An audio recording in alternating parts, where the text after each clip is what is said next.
সবার জন্য মানসম্মত স্বাস্থ্যসেবা নিশ্চিত করতে সরকারি স্বাস্থ্যসেবা প্রতিষ্ঠানে ব্যয় দক্ষতা বৃদ্ধি, সম্পদের কার্যকর ব্যবহার ও সেবার মানোন্নয়নের উপর গুরুত্ব আরোপ করেছেন স্বাস্থ্য ও পরিবার কল্যাণমন্ত্রী সরদার মোহাম্মদ সাখাওয়াত হোসেন। আজ সকালে রাজধানীর আন্তর্জাতিক মাতৃভাষা ইনস্টিটিউটে হেলথ ইকোনমিক্স ইউনিটের অর্থায়ন ও তত্ত্বাবধানে পিপিআরসি পরিচালিত এক গবেষণা প্রতিবেদন প্রকাশ অনুষ্ঠানে এসব কথা বলেন তিনি।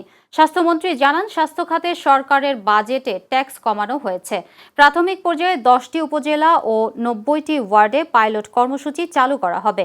পাশাপাশি মেডিকেল হাসপাতালগুলোতে 50 শয্যার ডায়ালাইসিস সেন্টার স্থাপনের পরিকল্পনা রয়েছে।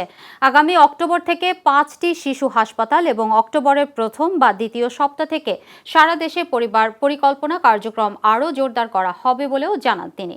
আমরা প্রত্যেকটা উপজেলা জেলা হাসপাতালে 10 বেড করে আমরা ডায়ালিসিস সেন্টার চালু করতে যাচ্ছি খুব তাড়াতাড়ি। Everything is ready. এবং মেডিকেল কলেজ হাসপাতালগুলিতে আমরা 50 শয্যার ডায়ালিসিস স্থাপন করতে যাচ্ছি। 8টা বিভাগীয় স্পেশালাইজড ক্যান্সার ইনস্টিটিউট হচ্ছে 8টা বিভাগীয় শহরে।